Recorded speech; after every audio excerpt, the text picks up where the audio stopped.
Un policier raciste poursuit le mauvais homme noir, ignorant qu'il est procureur fédéral. Le marteau frappa une fois, sec et impérieux, résonnant dans la salle d'audience haute de plafond comme le coup de pistolet d'une course dont l'issue était déjà connue. Les têtes se tournèrent instinctivement vers l'avant, certaines curieuses, d'autres pleines d'espoir, mais la plupart avec des expressions déjà marquées par l'hypothèse. Jaron Holloway franchit les grandes portes en chêne flanquées de 2 huissiers qui marchaient plus par protocole que par nécessité. Il avançait d'un pas posé et posé, son modeste costume anthracite moulant sa silhouette athlétique, la posture droite, chaque pas posé. Quelques allaitements traversèrent la galerie murmurante, non pas à cause de qui il était, mais à cause de son attitude, trop calme, trop posé, trop sûr de lui pour un homme censé encourir 5 à 10 ans de prison pour agression aggravée sur un policier décoré. Ses yeux, sombres et inflexibles, scrutaient la salle d'audience comme s'il faisait l'inventaire de ceux qui étaient à ses côtés et de ceux qui étaient déjà contre lui. Il y eut peu de surprises. La presse était assise au dernier rang, avide de leurs extraits. 2 caméramens ajustaient leurs trépieds, espérant capter le premier signe de détresse de l'accusé. Des membres de sa famille, dont aucun n'était le sien, se déplaçaient avec inquiétude sur les bancs du milieu, marmonnant des jugements bas. Et derrière la table du procureur, un groupe de procureurs chuchotait, avec une assurance éprouvée, échangeant des notes et des sourires en coin. Ils avaient lu les journaux. Ils avaient revu les rapports. Pour eux, Jaron Holloway était déjà un dossier clos, une statistique dans un beau costume. Le juge qui présidait le procès, Marvin Talcott, s'adossa à son fauteuil de cuir grinçant, ses doigts épais enserrant l'accoudoir en bois, tandis que son visage bajoué s'affaissait dans une neutralité forcée qui masquait à peine son mépris. Il dirigeait la Cour supérieure du comté de Blackridge depuis 12 ans, réputé pour la célérité de ses décisions, la sévérité de ses peines et son incroyable capacité à obtenir le soutien de campagnes d'hommes qui vivaient derrière des barrières qu'aucun homme plus pauvre n'oserait jamais franchir. Ses yeux se plissèrent lorsqu'ils se posèrent sur Jaron, et il expira, déjà lassé par ce spectacle. Pourtant, malgré tous les regards braqués sur lui, Jaron ne trahit aucune nervosité. Il atteignit la table de la défense, déboutonna lentement son blazer et prit place à côté de Gordon Pike, un avocat commis d'office aux manches froissées et au regard fatigué qui parcourait son dossier comme s'il venait de l'ouvrir pour la première fois. Pike se pencha vers lui avec la lassitude de quelqu'un qui savait comment cela finirait et qui acceptait depuis longtemps son rôle de rouage de la machine judiciaire. Il marmonna que l'État offrait 5 ans de prison et que, d'après son expérience, c'était le mieux que Jaron puisse espérer. Jaron ne sia pas. Son regard restait fixé devant lui, scrutant les jurés introduits dans leur box, la mâchoire immobile mais tendue. De l'autre côté de l'allée, la victime présumée était assise, l'air suffisant, les épaules carrées dans sa tenue de police, un bandage dépassant de son col et une lueur d'autosatisfaction dans le regard. L'agent Brian Keener, blanc, décoré et salué par son service comme un héros de guerre pour son service à l'étranger et ses patrouilles de rue intransigeantes chez lui, avait l'air d'un homme qui avait déjà gagné. Ses avocats l'entouraient comme une garde royale, prêts à présenter leur récit impeccable. Jaron l'avait agressé lors d'un contrôle routier, affirmait-il. Sans provocation, irrationnel, violent. Un homme noir en colère, plein de rage contre l'autorité. Keener aurait été blessé, commotionné, avec des ligaments déchirés à force de se défendre. Aucune vidéo n'existait, pas d'audio. Juste la parole sous serment d'un agent en uniforme. Le tribunal a accepté l'absence de preuves avec une facilité surprenante. Après tout, il n'y avait pas de caméra embarquée, prétendument défectueuse. La caméra piéton du policier était, comme par hasard, hors service. Les témoins étaient inexistants ou peu disposés à se manifester, et les rares déclarations recueillies avaient disparu. C'était la parole de la loi contre un homme qui, à la connaissance de tous dans la salle d'audience, n'avait rien d'autre à offrir que le déni. Mais quelque chose persistait dans la salle, quelque chose de subtil, comme une légère odeur indéfinissable. Elle flottait dans l'air au début des plaidoiries, tandis que l'accusation présentait Géron comme un autre noir en colère, sans respect pour la loi et l'ordre, et que le juge acquiesçait, s'opposant rarement quand il aurait dû, infirmant quand il ne le fallait pas. Le récit se déroulait avec une étrange précision, trop propre, trop répétée. Chaque déclaration de Keener était prononcée avec une assurance mécanique, comme s'il avait mémorisé les lignes d'un scénario rédigé bien avant même que Géron n'arrive en ville. Chaque regard de l'équipe de l'accusation exprimait une suffisance qui ne relevait pas de la stratégie, mais de la certitude que cette affaire avait déjà été tranchée à huis clos. Dans la galerie, à l'insu de la plupart, un jeune stagiaire était assis, un bloc-notes sur les genoux. Nolan Reid, stagiaire au bureau du procureur depuis quelques mois seulement, griffonnait furieusement, mais sans conviction. Sa mâchoire se serrait davantage à chaque mot prononcé par ses supérieurs. On lui avait dit que l'affaire était simple, mais rien ne lui semblait simple. Il observait la partialité à peine dissimulée du juge Talcott, sa façon d'acquiescer légèrement à chaque fois que le procureur principal, Wallace Brim, présentait ses arguments, sa façon de se pencher en avant seulement lorsque Keener prenait la parole. Ce n'était pas flagrant, mais c'était là. C'était dans le langage corporel, le rythme des débats, la tension qui s'attachait trop à certains témoignages, tout en ignorant d'autres. Tout était faux. Géron, quant à lui, écoutait les plaidoiries de l'accusation avec l'expression de quelqu'un qui écoute une histoire trop souvent entendue pour la trouver encore convaincante. Il ne réagit pas lorsque Keener raconta sa version des faits, ne broncha pas lorsque les photos de ses prétendues blessures circulèrent, ne sia pas lorsque l'on montra au tribunal les images du véhicule de Géron, comme si la marque et le modèle pouvaient déterminer la culpabilité. Il attendit, patiemment, silencieusement, non pas avec soumission, mais avec un calme maîtrisé qui déstabilisa même Pike, qui lui jetait des coups d'œil furtifs, de plus en plus conscient que quelque chose chez cet homme ne collait pas au scénario. Enfin, l'occasion se présenta. Vers la fin de la journée, après une pause plus longue que prévu en raison de retard technique, le juge demanda si la défense avait quelque chose à ajouter. Pike ouvrit la bouche, probablement sur le point de décliner, mais Géron posa doucement une main sur son avant-bras. Ce n'était ni violent ni bruyant. Mais cela fit s'arrêter Pike. Géron se leva. La salle ne se tut pas, mais changea de direction. L'attention attirée comme un courant changeant de direction. Même Talcott se pencha en avant, les lèvres entr'ouvertes comme s'il allait protester, mais au lieu de cela, il accorda la parole d'un hochement de tête peu convaincu. Géron ajusta sa cravate, s'éclaircit la gorge une fois, puis regarda droit devant lui. Sa voix, lorsqu'elle se fit entendre, était claire mais basse, chaque syllabe étant déterminée. Il prononça 5 mots qui explosèrent dans la salle d'audience comme une grenade silencieuse. « Je suis procureur fédéral. » Au début, personne ne bougea. On aurait dit que la salle d'audience elle-même ne savait pas comment traiter cette déclaration. Puis vint la réaction collective. Une vague de halètements, d'inspiration brusque, des murmures ondulant de banc en banc, comme le vent dans les hautes herbes.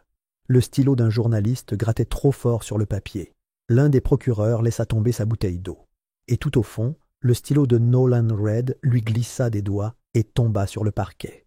Gordon Pike se tourna vers Géron, la bouche légèrement entr'ouverte. Il parvint à balbutier la première syllabe d'une question, mais Géron le coupa, non pas avec des mots, mais avec un regard qui signifiait qu'il y aurait du temps pour des explications plus tard. « Je n'en ai pas parlé, » continua Géron d'une voix douce et rauque à la fois, « parce que je voulais voir jusqu'où vous iriez, vous tous. » Il ne souriait pas. Il n'y avait aucune trace de triomphe dans son ton. Juste quelque chose de plus profond, de la déception peut-être, ou une justification discrète.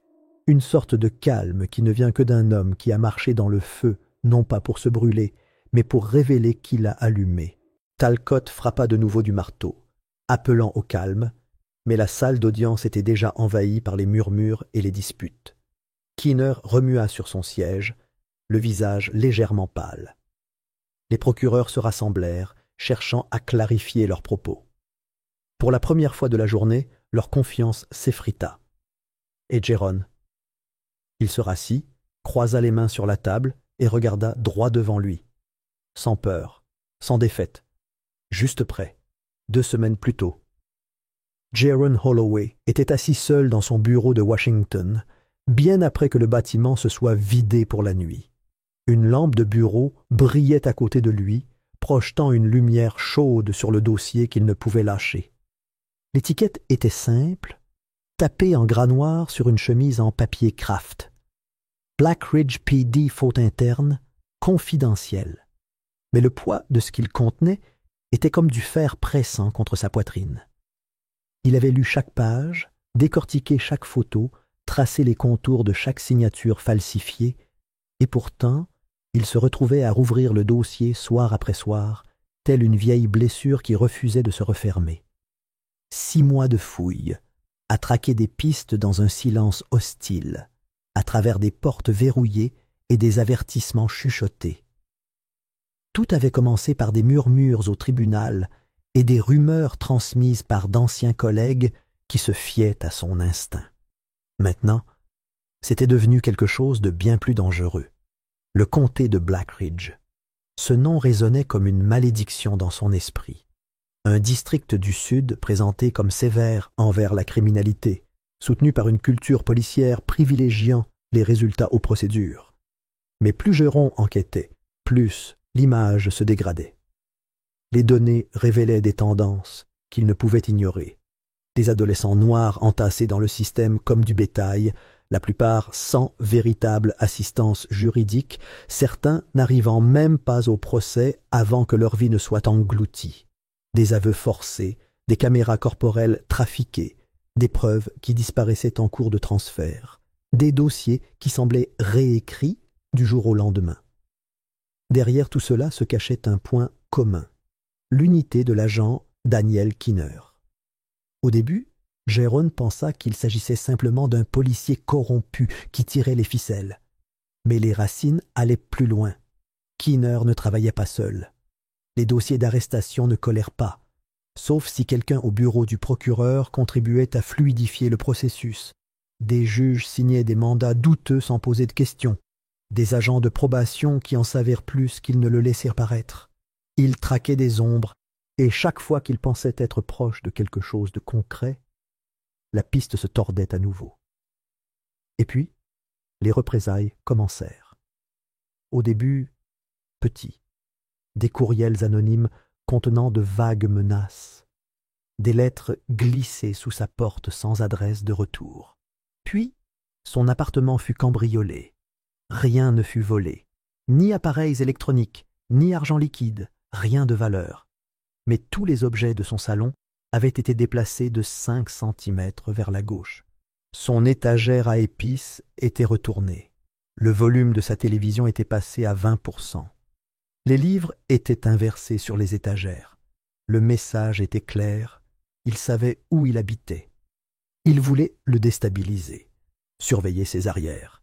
1 semaine plus tard, il reçut un appel d'un juge à la retraite qui s'était intéressé à l'affaire. L'homme avait discrètement examiné quelques condamnations de Black Ridge et partageait les soupçons de Jérôme. Ils avaient prévu de se retrouver dans un restaurant à mi-chemin entre Washington, D.C. et Black Ridge. Le juge ne s'y rendit jamais. Un accident de voiture sur l'I-15, qualifié d'accidentel par les autorités locales, même si des traces de pneus suggéraient une sortie de route. Jérôme avait vu les photos. Les conduites de frein étaient intactes. Les airbags s'étaient déployés. Et pourtant, l'autopsie concluait à un arrêt cardiaque. Affaire classée. Malgré tout, il continua d'avancer. Lors d'une visite de routine à Black Ridge, en civil, sans badge, il fut arrêté à 5 pâtés de maison du bureau du greffier du comté. Les feux rouges et bleus clignotant derrière lui ne furent pas alarmants au début. Mais soudain, l'agression survint. Aucune explication, aucune raison donnée. On lui ordonna de sortir, on le plaqua sur le capot, on le menotta avant qu'il ne puisse cligner des yeux. Keener apparut, calme et souriant, comme un homme qui attendait cela. Jérôme se souvint de l'étincelle dans les yeux de l'homme lorsqu'il l'avait accusé d'agression. Il avait dit que Jérôme s'était jeté sur lui pendant l'interrogatoire. Le rapport officiel indiquait que Keener souffrait de côte contusionnée et d'une légère commotion cérébrale. Jérôme n'avait pas levé la main sur lui. La caméra de la station-service d'en face aurait dû tout effacer, mais les images, les témoins se sont retirés. Certains ont quitté la ville. D'autres se sont rétractés dans des déclarations nerveuses et balbutiantes, et l'accusation d'agression est restée, suspendue au-dessus de Jérôme comme un nœud coulant. Mais ce n'était pas un novice. Il avait été repéré grâce à des enquêtes fédérales impliquant des membres de cartels et des shérifs véreux. Il connaissait l'odeur de la corruption systémique. Et ça puait. L'Alliance était présente au cœur de Black Ridge. L'unité de Keener au niveau de la rue, le juge Talcott siégeant à la cour et le sénateur d'État Edwin Maynard tirant les ficelles depuis la capitale. 3 hommes, chacun détenant le pouvoir dans une main différente. Le fils de Maynard avait failli être inculpé l'année précédente pour un crime haineux. 2 adolescents noirs agressés devant une station-service. L'affaire avait dégénéré lorsque les images de sécurité avaient disparu, une fois de plus. Les témoins avaient disparu. Les charges avaient été abandonnées. Maintenant, ils s'en prenèrent à Jérôme, parce qu'ils s'étaient trop approchés, et parce que cette fois, ils ne savaient pas à qui ils avaient affaire. De retour dans la salle d'audience actuelle, Jérôme était assis à la place de l'accusé, tandis que l'accusation le présentait comme un agent fédéral rebelle animé d'une vengeance personnelle. Keener se tenait à la barre, en uniforme, le torse bombé et décoré, décrit comme un héros, ayant effectué 2 missions à l'étranger avant de revenir nettoyer Black Ridge. La salle d'audience résonnait de discussions sur l'honneur, la loyauté, la loi et l'ordre. Jérôme observait en silence l'expression indéchiffrable.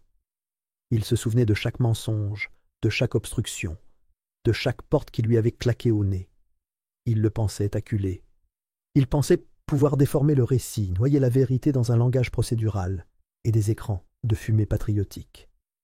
Mais Jérôme attendait. Il détenait quelque chose qu'ils ignoraient, quelque chose qui ne pouvait être effacé ou réduit au silence. La mallette qu'il apportait chaque jour au tribunal était verrouillée non seulement par une clé, mais aussi par un scanner biométrique. À l'intérieur se trouvaient des preuves qu'il n'avait pas encore touchées. Disque de sauvegarde, enregistrement audio, nom, schéma. Mais le moment n'était pas encore venu. Pas encore. Le timing était primordial dans un tribunal comme celui-ci. Montrer son jeu trop tôt et il s'adapte. Attendre trop longtemps et le jury perd confiance. Mais frapper quand le masque tombe, quand des fissures apparaissent dans l'armure polie, c'est là que la vérité a du mordant. Et puis il y eut le cambriolage. Le service de sécurité du palais de justice, de nuit, signala une intrusion. La porte du bureau temporaire de Jérôme avait été forcée. Aucun signe d'effraction extérieure, suggérant un coup monté. Sa mallette, habituellement rangée dans un tiroir classeur avec une serrure secondaire, avait disparu.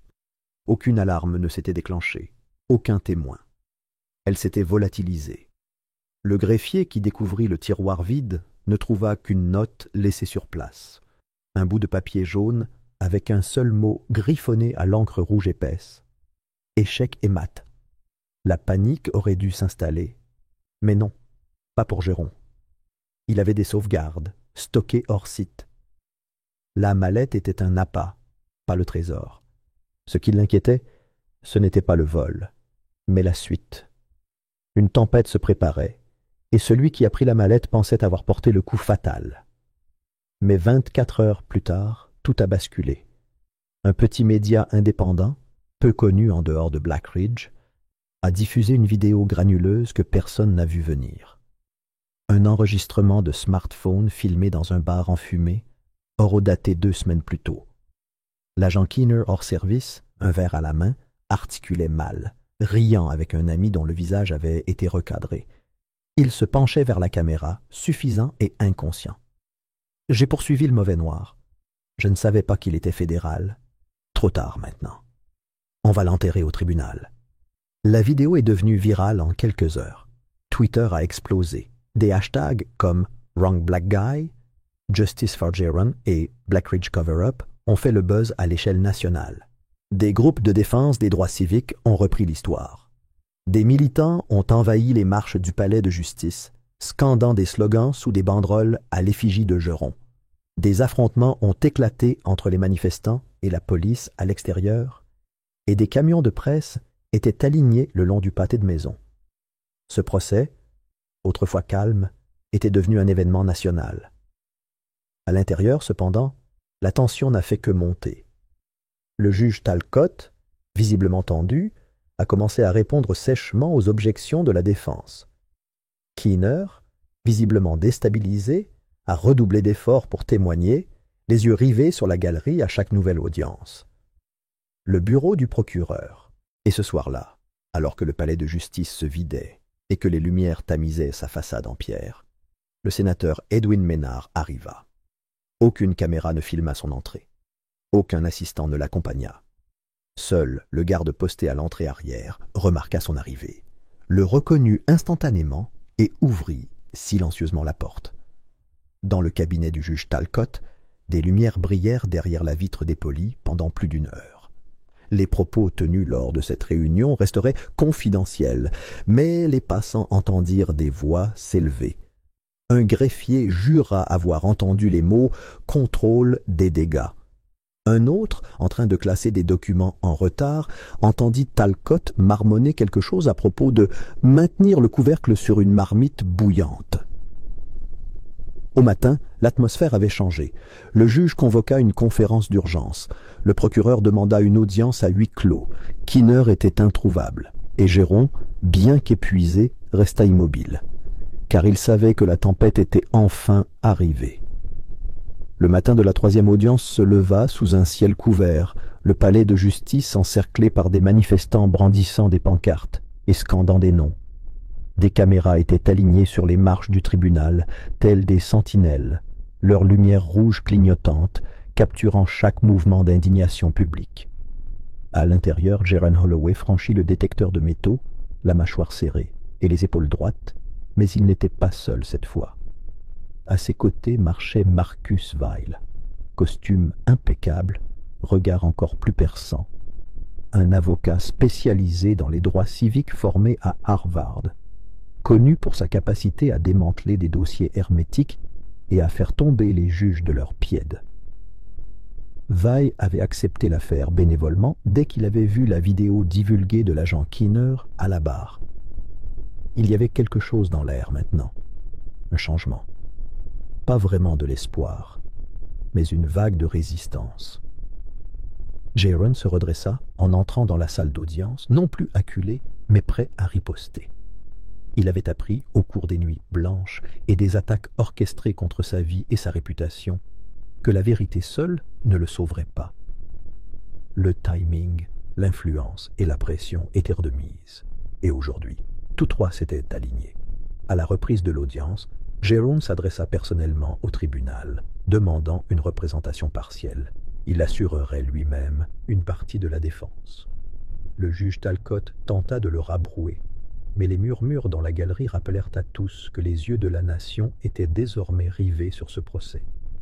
Talcott céda, dissimulant à peine son dédain. Jaron s'approcha de l'audience avec un calme délibéré et sortit de sa mallette une petite clé USB usée. Simple, sans prétention. Mais l'atmosphère sembla changer dès qu'elle atterrit sur la table des preuves.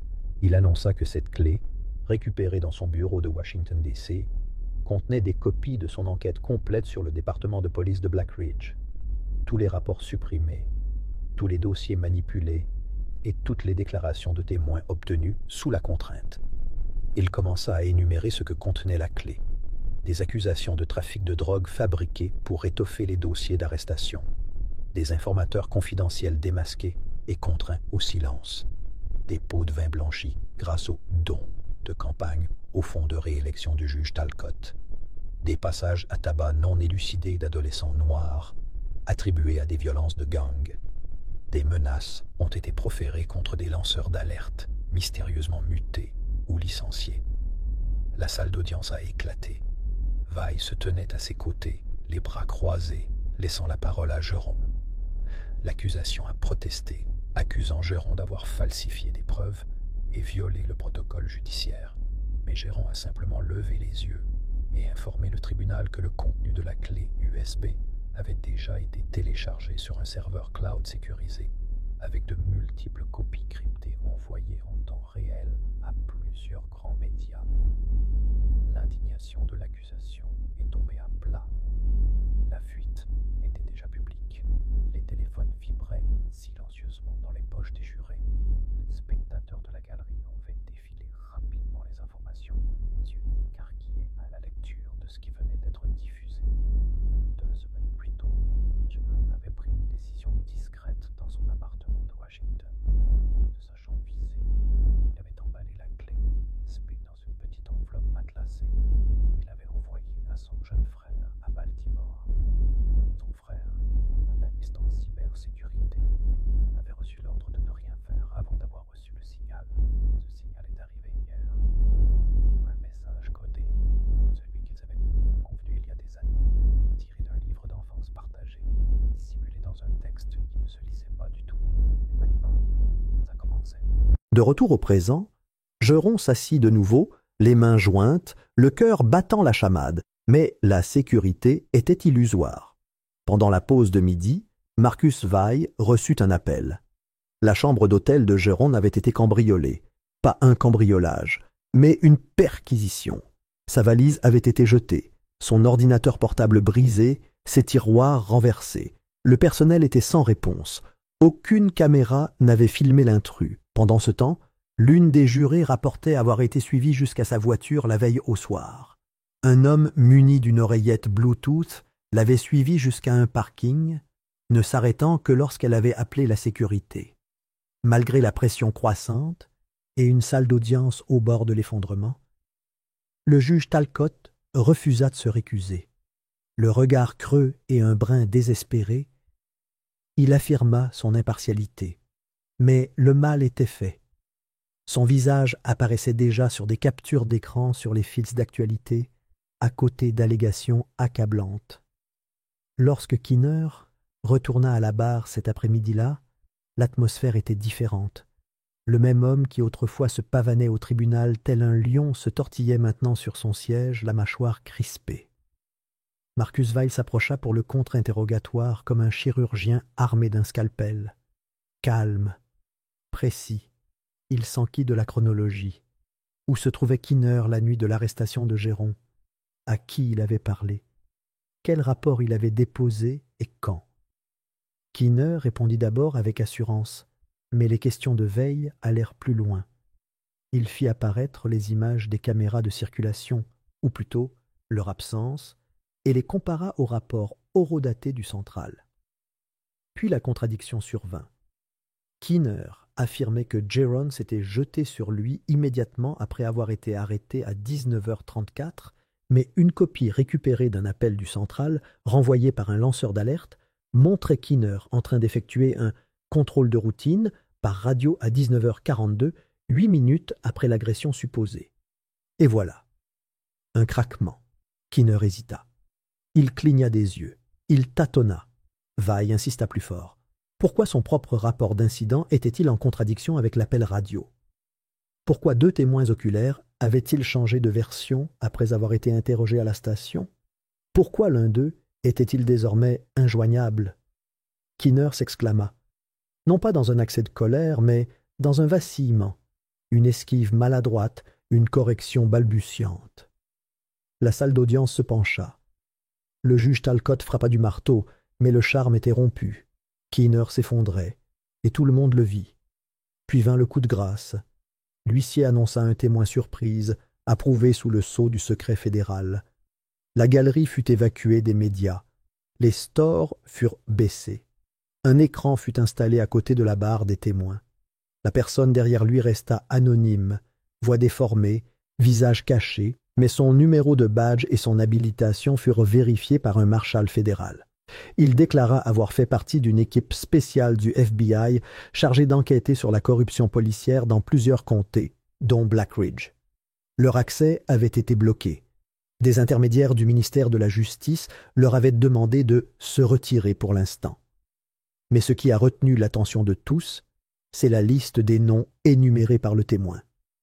Le juge Marvin Talcott, l'agent Brian Kinner, le sénateur Edwin Maynard. Le silence était total, même Talcott s'arrêta d'écrire. Même l'accusation se figea, la salle d'audience semblait avoir ravalé son souffle.